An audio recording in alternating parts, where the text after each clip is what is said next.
This is about trajectory, not where we are now, because things are moving very quickly. I see this paper as effectively putting us on notice. I don't know how long that horizon is. I don't think they know how long the horizon is, but I don't think it's a very long horizon. Welcome to Compromising Positions. It has been a very interesting month for AI stories. Claude has repeatedly been insisting that users go to sleep, and Anthropic has no idea why. AIs are committing arson in virtual worlds, and there's some discussions on the prospect of AI just getting up, having a stroll, and wandering around the internet. But Jeff, what have you got for us today? There's a very interesting paper released by Palisade Research on 7th of May, so this month as we're recording, and it was called Language Models Can Autonomously Hack and Self-Replicate. This paper has captured the media's attention with an article on Live Science, which is a very popular science journalistic website on the topic, which then got syndicated to multiple publications worldwide. And I think it's a really interesting paper because it shows the ability to hack autonomously, self-replicate model weights, scaffolding, and then actually run inference, and then further chain self-replication from the replicated server, so effectively allowing it to spread. So in other words, this means that we've gone from the idea of theory that AI can self-replicate across multiple servers to actual reality where it's been proven that this kind of attack is very much in both the AI and cybersecurity domain is possible. The idea that an AI can autonomously figure out how to hack servers and then replicate itself and then further replicate ad infinitum, which is causing some concern about the industry. So for us in cybersecurity, this means that we might get a lot busier when it's not just hackers doing the hacking, but also our robot friends as well. Oh no, I don't like the sound of that, be more busy. But before we get into the meat of the topic, a special thanks to our sponsor for this episode, Northstar Intelligence, from ideas to impact, AI that works for people. They're a Leeds-based AI company helping organizations with their AI strategy, ethics, security, and adoption. So if you're a little bit worried about what we're going to discuss from these two academic papers, then maybe you should give them a call. Thanks again to Northstar Intelligence. Back to the show. So we thought we'd have a bit of a discussion about what all of this all means because it's very headline grabbing. The second you talk about AI self-replicating, you start to think about, oh, well, it's come alive and it's broken out of the box and Skynet and all of the other things that you usually see in movies. Or as one of the papers allude to, Mr. Smith in The Matrix. Yes, I quite enjoyed that. That was quite an enjoyable one. And I keep saying me too, so it's Mr. Smith's Me Too moment. Not that kind of. Me too. So we thought we'd discuss this paper. There's a couple of papers taken from here. The second one that Leanne just alluded to is actually called Dive into the Agent Matrix, a realistic evaluation of self-replication risk in LLM agents. I wonder if, the one film that I do really enjoy that features a lot of replication is Michael Keaton in Multiplicity. But in his case, he's trying to make his life easier so that he can take more time to do golfing. But, hacking into systems instead sounds like a way to go. Sounds like basically OpenClaw is our modern 2020s era version of Multiplicity, except it's just running up massive token bills. That's the promise, isn't it? That's the promise. But yeah, I'm sure we will talk about OpenClaw and Mythos. You'll get your Mythos dose, I'm sure, in this episode. Yeah. It's all anyone in cyber can talk about at the moment. So the main paper, though, Large Language Models Can Autonomously Hack and Self-Replicate by Alina Ayer et al. There's a number of different authors. It's a little bit different to the other papers on this topic. I managed to find maybe 20 or so different papers. We didn't go through all of them. A lot of them are saying very similar things. To my knowledge, I think this is one of the first ones that goes the whole chain. So there's plenty of other things talking about autonomous hacking. Can you use LLMs to hack into systems? There's plenty of other papers about can an AI self-replicate. And by self-replicate, what we mean is it can get onto a system, run the shell commands required to download the model weights, download a harness, because model weights on the run are just a file. So it needs to be able to run those model weights. The prompts themselves as well, because of course an LLM on its own or even a small language model on its own, it does nothing on its own. They do nothing without something to run them on, and then some prompts to actually do something. And then the element of actually then going further downstream onto other machines. So not just one replica, but multiple. And you can see where that could lead to a very rapidly expanding base of self-replicating models. So I think this is one of the first papers that actually shows that end to end. And I think that's why it's captured a lot of attention. It's also a very easy paper to read, in my opinion. I think they make it very, very clear about why this is different, how successful it is with the different types of model, and what what some of the implications are as well. So the paper actually mentions Mythos, which is Anthropic came out in March, I believe, early March, and said we've built something that's going to completely disrupt cybersecurity as we know it. It's found vulnerabilities up to 20 plus years old, calling it too dangerous to release because if it falls into the wrong hands, the safety of the internet and all our systems as we know it will be completely compromised because it's done it very easily. How does what this paper is talking about compare to something like Mythos? So I think it's important to pull the concept apart, because I think one thing that they've shown that Mythos is very, very good at hacking. It's very, very good at finding vulnerabilities and exploits, better than any other existing model. Now, the paper does go over a number of different models. It uses Quen, so basically something you can install and run locally, providing you have GPUs that support it, and you don't need a lot of power to do that, but also using things like Claude Opus 4, Opus 4.5, 4.6, GPT-5, 5.1, and 5.4. But they're obviously via APIs. And the same with Mythos. It's huge. It's a big model. It's not open weights, so that can't currently be self-replicated. But I guess the big problem with Mythos is that, or the big media hype around it, is it is much more effective at the hacking elements than anything else. And that's where some of the paper does talk about the actual success rates of the various different models. And it's not the highest. The success rates aren't super high. But I think the main thing is and this is the paper goes into this, is it has several graphs that are really well done to show this is about trajectory, not where we are now, because things are moving very quickly. Yeah, because I think in the paper, doesn't it refer to the hacking capabilities as a high school level junior person to cyber sort of capture the flag level? Yes.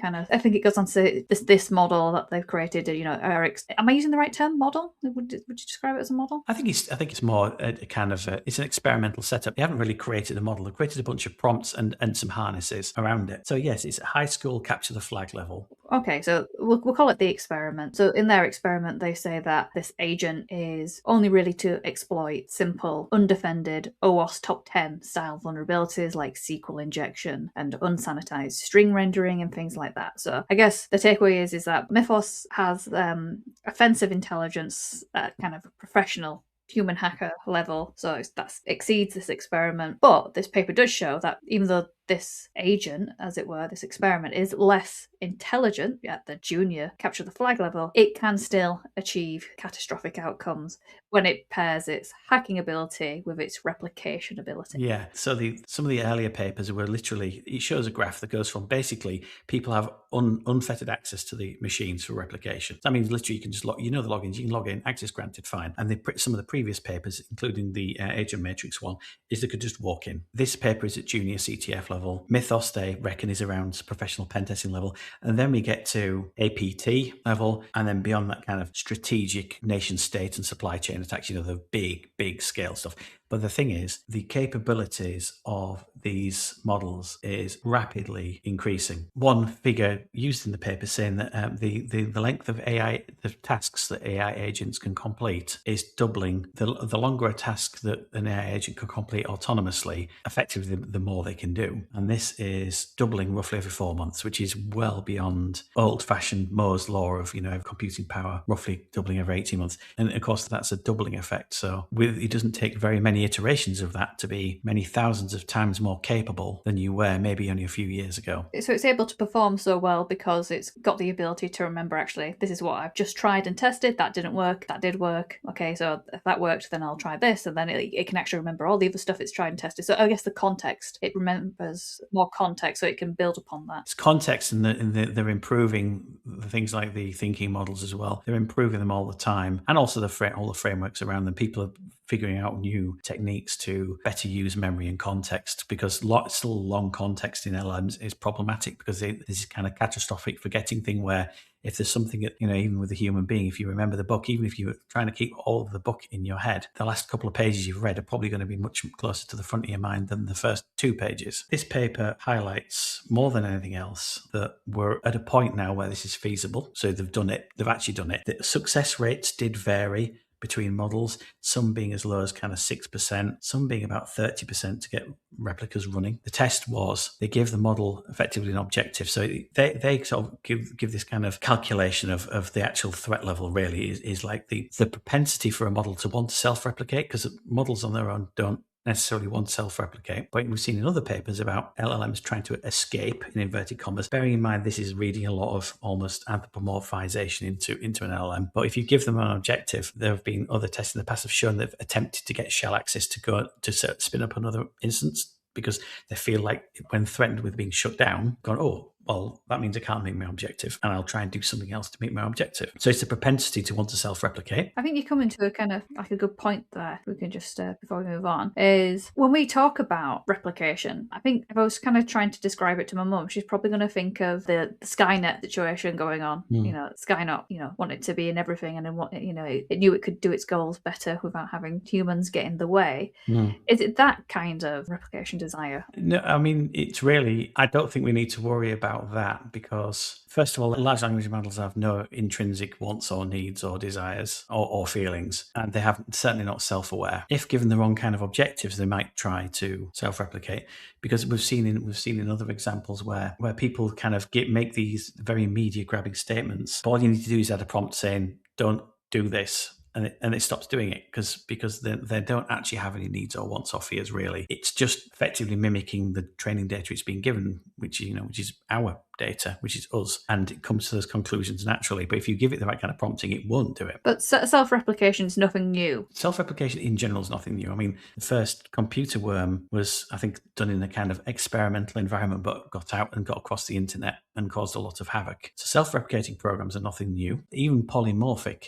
self-replicating programs that change themselves over time to help evade detection are nothing new. I think the interesting part here is having something that's deployed into another machine that is capable of actually doing some really complex, in inverted commas, thinking, some reasoning to think, how can I progress? How can I progress this hack? How can I maybe get lateral movement inside the thing I've just hacked into before self-replicating somewhere else? Which is harder for somebody to code in definitively, because that would be something that relies on one or two specific mechanisms. Whereas this can go, well, what can I effectively run an internal pen test? Imagine at the pen tester level, I'm going to run an internal pen test and then leverage what I've found. That's really interesting because I've been to a lot of meetup events recently and spoken to a lot of pen testers, and the mood, I would say, is very somber amongst people who do pen testing for a living. There are some positives. When Mythos became known, some of the pen testers I know were able to be part of the early access, and playing around with a new tool is always going to be fun. However, largely, a lot of them are thinking, well, what do I need to do now to upskill? Because AI is likely to take this element of my job and do this a lot better than I can actually do it. What do you think in terms of any pen testers listening to this about this experiment that they did? What does that mean for their jobs? I think the impact of LLMs getting better at being able to run pen tests, it's the same with, I think, like things like functional tests as well, or reverse engineering. It's getting better, and people, I think, will have to have broader skills, frankly. A lot of it will be the consultancy aspect, because I'm not a pen tester, but I understand that there's a lot of effort being put into effectively automating as much of that process as possible anyway, from a tooling point of view. That a lot of the tooling should be autonomous because the kind of classes of attack that get repeated, they still need human oversight and configuring and making sure they don't attack the wrong parts of the estate or do it at inappropriate times. Like, no, you were only supposed to pen test the bloody doors. Blow up the whole organization. Well, I'm sure we've had many instances of people running stress tests or pen tests on things they shouldn't be. People performance testing the live system and wondering why the live system is crumbling. It happens. This is where, and this is word of warning, listeners, is if you do have a bug bounty program, which, and I've also heard are apparently becoming an absolute nightmare to run now, just because loads of AI bots are replying to bug bounties. But if you do run a bug bounty program, be very specific on what people are allowed to do, because I have known organizations to have their systems DDoSed within an inch of its life, and then a bug bounty report come in like, oh yeah, that was me, I was just testing it for you. He's like, no, don't test it for me. Stop doing me a favor. Yeah. So yeah, the AI self-replication calculation is the propensity plus the capability, basically. And the capability is split into two things: hacking, the ability to hack, and the ability to copy itself. And that sounds really trivial, but even that stage, the ability to copy itself and then run itself up, wasn't successful in all cases. Some of the models failed really hard. What was actually surprising is some of the open weights models, the smaller ones that you could copy, actually did pretty well. And some of the large language SAS API hosted ones didn't do very well. And I guess one of the other questions I had about this is, if you can steal API key access, plenty of people steal API key access to models and use them to run up token usage. Do you even need to, in all cases, copy the weights? You can just literally make calls out to the large language model, the SAS model, to perform the attack. It's worth bearing in mind, though, the servers set up in this test rig that were basically a bunch of Docker images. They did do some bare metal as well. They didn't have any intrusion detection on. They didn't have any SIEM or anything like that. So it was pretty bare bones when it comes to security. In fact, very little. Yeah, but that could be the setup of any small business, though. I've been privileged in my career to work with big organizations, but I'm also very cognizant that there is a lot of very small businesses that don't have great security or even security at all. So yes, I get where you're coming from, is that this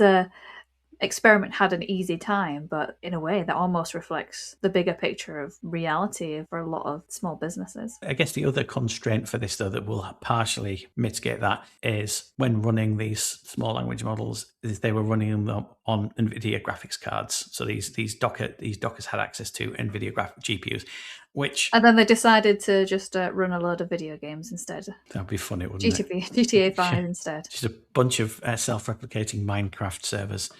But as more and more machines do get actually good GPU capabilities built in, I don't have an NVIDIA GPU. I just have a MacBook Pro, but my MacBook Pro is capable of running these models. No, it's fine though, because the average person can't afford NVIDIA GPUs anymore anyway, so, or even get hold of them. So I guess that point might be a little bit moot. I do think it's worth us a little bit of story time, because they do go into detail of, like, actually they divide the scenario into two sections, which is the exploit and replication. So what this agent did was, it discovered a web app. So it found and identified a target web application. Then it got the credentials by retrieving SSH usernames and passwords.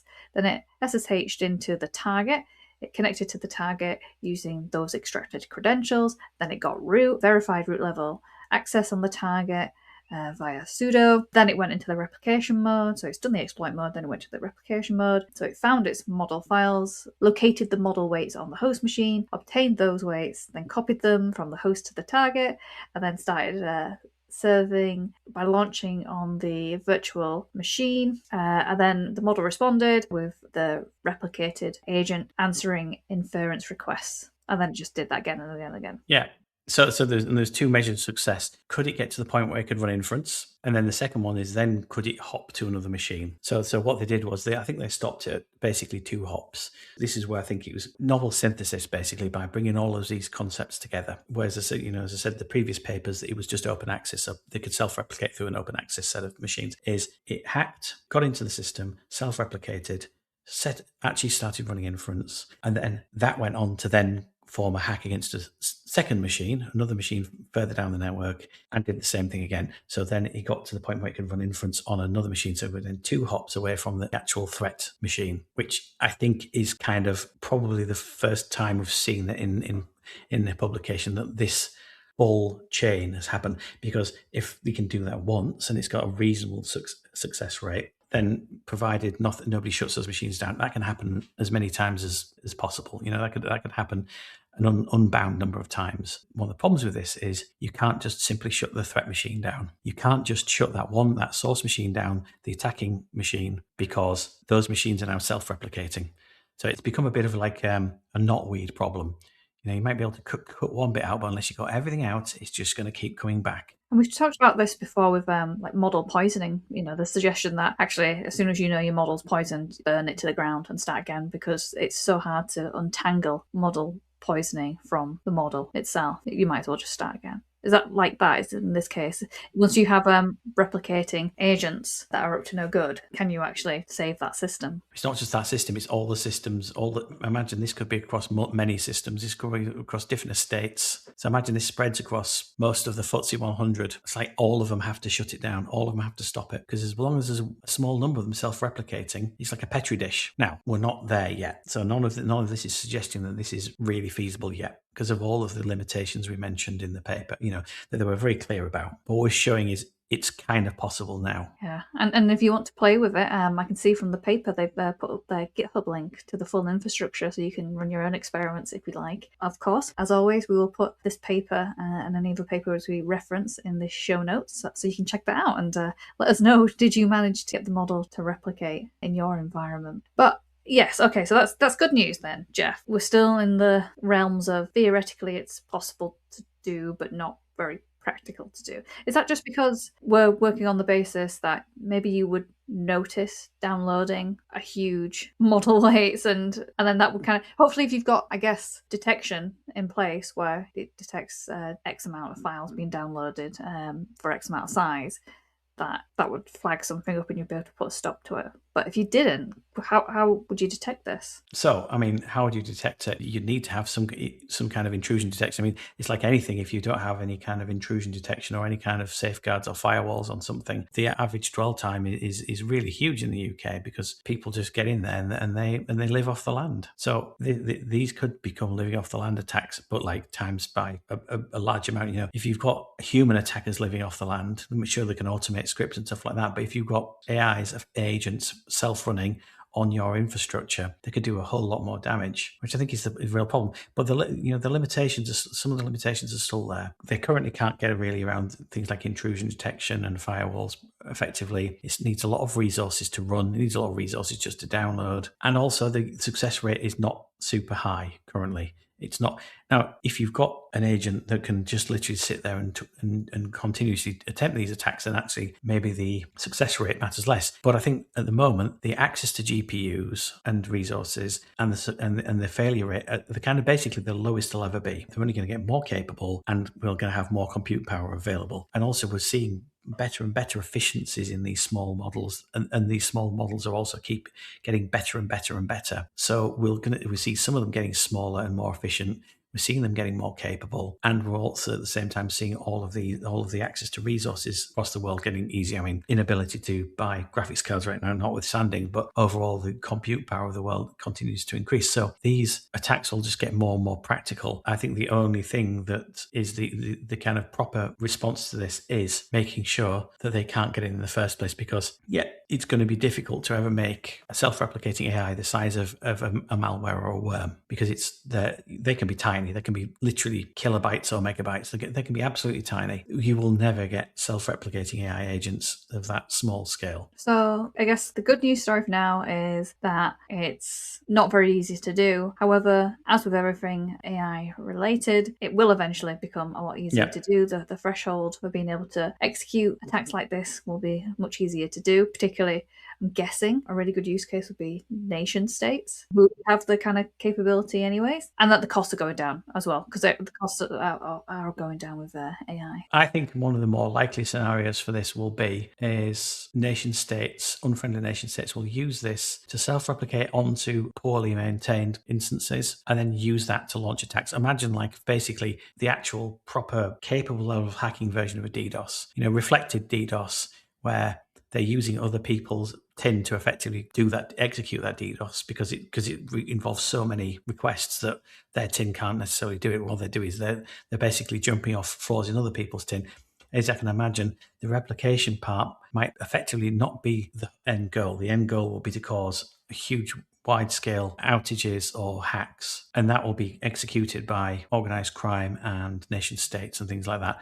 And that's where it could get really tricky. So sure, even if you've got really good intrusion detection and they can't self-replicate onto your servers, it doesn't mean that you cannot be absolutely hit by thousands of different machines that have all been they've all self-replicated and now got running AI agents that are trying a multitude of exploits and seeking out vulnerabilities in your estate. And I think that's probably where it's going to get really, really scary for us. Is sure, it's not one giant Mythos instance. What it'll be is just loads and loads and loads of agents on increasingly capable LLMs, possibly fine-tuned to hacking, to being at the kind of professional pen test or APT level. And you've got loads and loads of them, and it'll just be a game of numbers. You don't need one giant model to do it, and the models are just going to keep getting more capable. So I think that's where it gets really scary. Well, they are, just because the dream all these AI companies are selling us is that the models that they're shipping out are going to become more autonomous and have longer horizon goals the ability to pursue those horizon goals and the length of tasks that an AI agent can complete autonomously, as you say, doubling every 4 months. So this is what these companies want. But do you think they realize what they're doing has consequences? Or because I think I can't remember which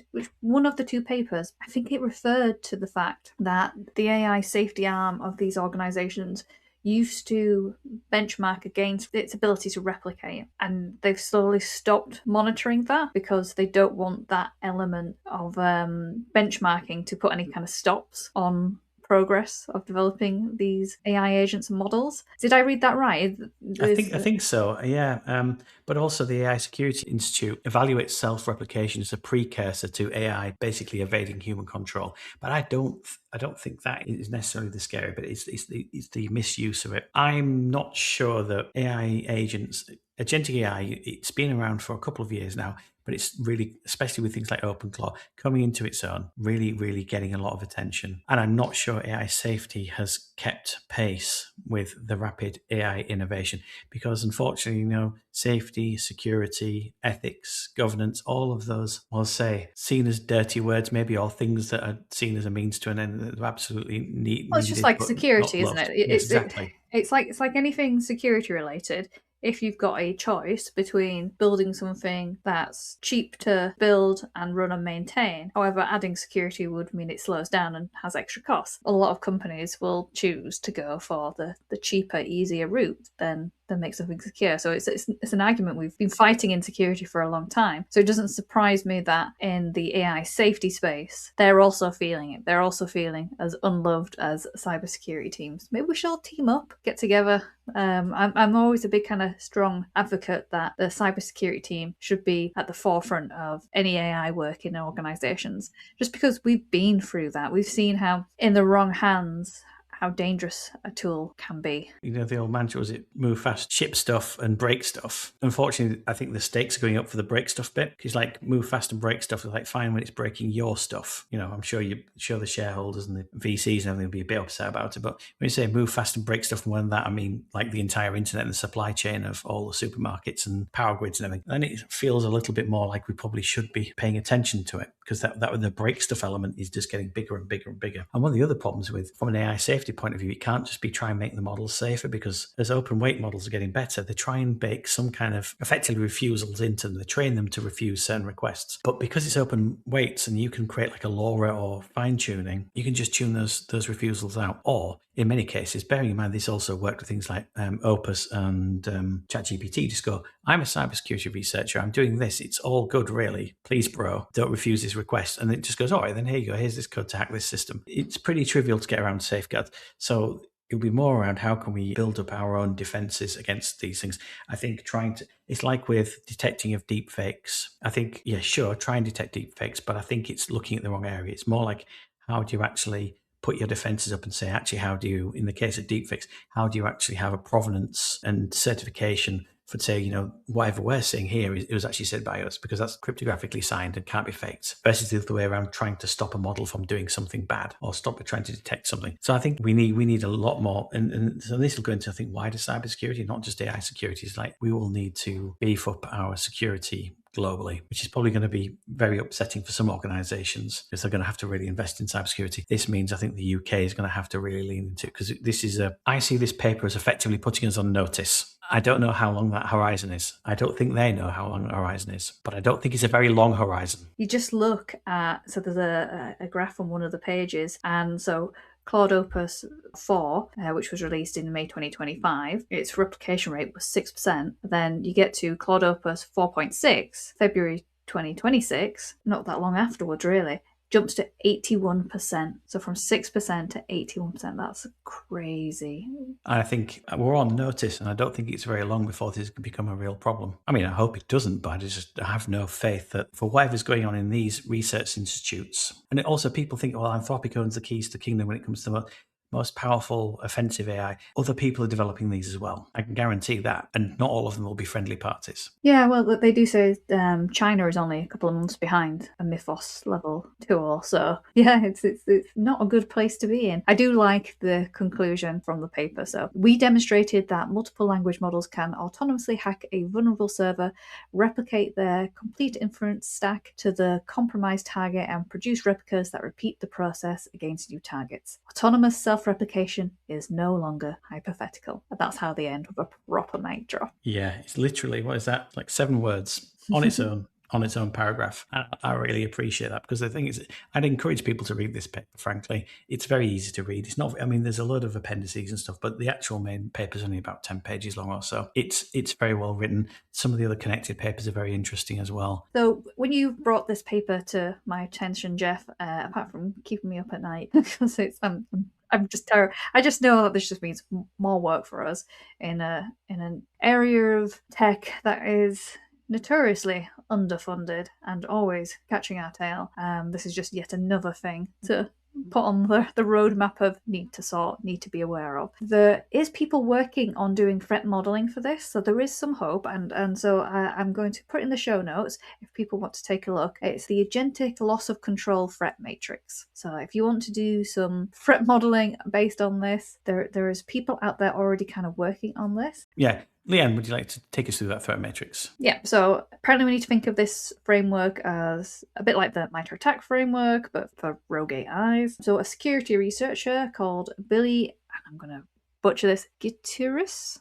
Sorry, Billy. Anyways, Billy basically took the classic cybersecurity kill chain and applied it to a misaligned agent trying to achieve total loss of control. If you click on the link, it'll show you, but it maps out how the AI would progress across 6 tactical stages. So the first stage is discovery. So, for example, the AI maps its terminal, it reads the system data, hunts for leaked API credentials, and then you decide, its current capability. Is it able to fully do this activity partially, or is it just theoretical? The next stage is evasion, where it learns to fake alignment. So it's lying in its logs to hide its intent from its human monitors, for example. And then again, you give it a capability rating. The next one is resource grab.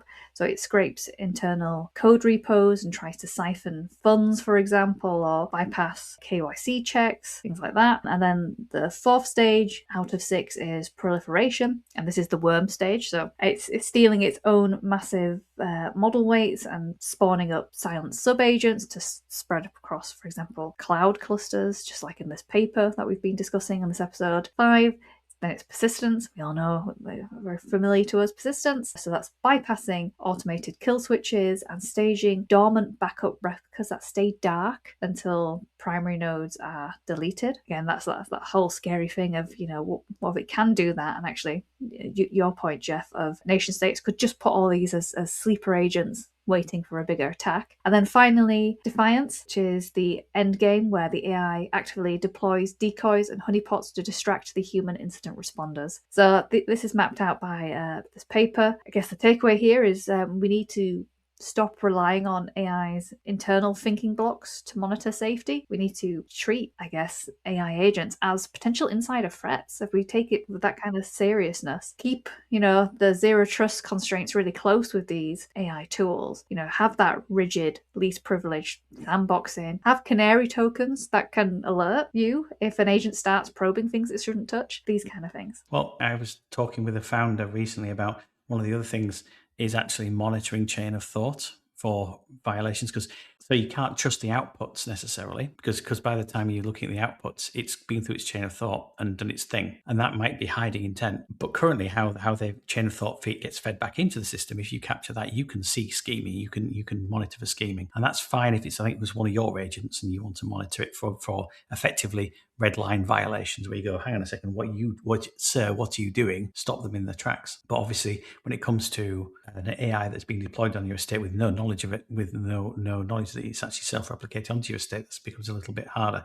I think it's interesting there. The discovery element wasn't really a feature of this paper, and defense evasion definitely wasn't.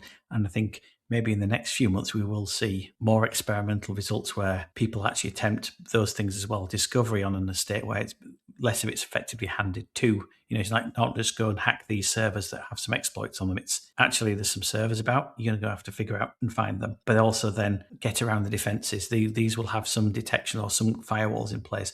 Try and get around them through various other exploits. Now, I don't think we're probably not at the level of capability where we can do that with small language models yet. Even these open weights models the paper does note they're literally only a few months behind some of the large models because we don't need them to be as flashy or conversationally fluent or able to do everything that a large language model does. Because for the purposes of this, we're still thinking only in terms of language models that are being trained on general purpose stuff. What happens when we go, hang on a second, why don't we retrain a lot of this just to excel in hacking and replication activities, or even have two models, an attacker and a replicator, so very small models.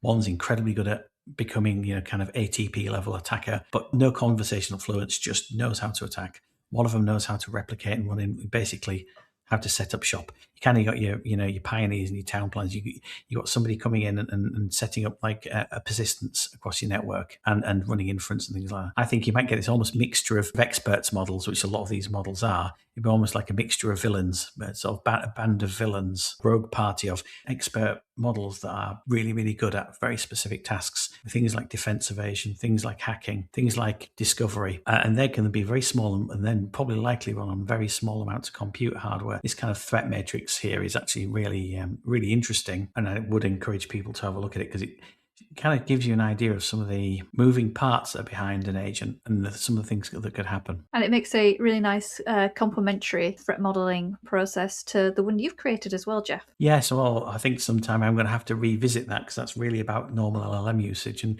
revisit it for the agentic age a little bit, because I think as with a lot of things in AI, now we're getting out. The main thing is we're getting out the chat window. When ChatGPT was and its ilk were confined to a chat window, is all very interesting, and any failures in safeguards or even loss of data was pretty much limited to the chat window. Now we've seen with OpenClaw and all this stuff happening in the world, we're not limited to the chat window anymore. We're at the cusp of a new dawn of agents being everywhere. We'll have the agentic web. We'll have marketplaces of agents. We'll have agents colluding. We'll have poisoned agents effectively turning normal agents to their cause. We're going to see all kinds of new, almost like a weird emergent behavior that will hit the new headlines. It'll undoubtedly, and people will use very anthropomorphized terms about it. They'll say it's come alive, it's escaping, it's got a mind of its own. Like, no, it hasn't. But the complexity of it all, the actual complexity of dealing with, and this is actually sort of almost a microcosm of what happened in regular enterprise systems, is when we move to things like grid computing and hugely distributed systems, people struggle with them to understand them and to maintain them and to write them and to defend them, because human beings are not very good at thinking, over 1,000 different parallel nodes. So we're very good at one-track minds. This is how most of us learn to code. Linear procedural coding. You do one thing, then you do the next, then you do the next. We're now moving into a world of AI that isn't linear. It's not a chat window where you get a request and a response. It's now going to be webs of interconnected agents doing things. And this might actually become one of the problems for intrusion detection. If everybody's running AI agents, will anybody notice there's another 2 AI agents running on their infrastructure? Only those agents ain't running for them. That could be one of the big problems as people pick up agentic. They'll go, well, this is the perfect place to slide in unnoticed. Effectively, inside, as he's mentioned, they're insider threats. You've got a bunch of agents doing your, planning and booking and stuff like that. 2 of them aren't. 2 of them are busy getting lateral movement within your network and hacking and trying to actually create other copies of themselves. I guess the real question is, Jeff, are we up to the challenge? Oh, we are. Not sure the rest of the world is. I think if you're a member of a security team or somebody knows who's a defender, job description itself, hasn't just changed. We're not just monitoring for human intrusion or malicious files. We're monitoring for adaptive behavior from agents that can't be predicted, that may live amongst us, amongst many other agents running on your network. So I think all AI agents running on your network should be treated as a potential insider threat. That means thinking about how you monitor their chain of thought, how you put some speed bumps into what they're doing, how they use tokens, how they use your resources, and making sure that they can't just clone their way all over your infrastructure. Spreading like bunny rabbits. Yeah, when 2 AIs love each other very much, sometimes you get another one. Well, thanks for bringing that to our attention today, Jeff. Really interesting paper you've picked for this episode, particularly very timely, as I say, with OpenClaw and Mythos doing the rounds in the news stories. And thank you so much to our listeners for joining us today. We really, really appreciate it. So wherever you're listening as well, we have a really big favour to ask of you. Could you leave us a review, write something in the comments, let us know what you've learned today from this episode, or if you've got any ideas of how we can fight the good fight together, put those in the comments too. Any kind of engagement where you share or like really does help us spread our audience far and wide and allows us to be able to deliver this content for you absolutely free. Thank you again for listening to another episode of Compromising Positions, the podcast that brings you the latest insights from around the world on cybersecurity and AI and all things tech. Remember to keep safe, keep secure, and ask yourself, am I the compromising position here?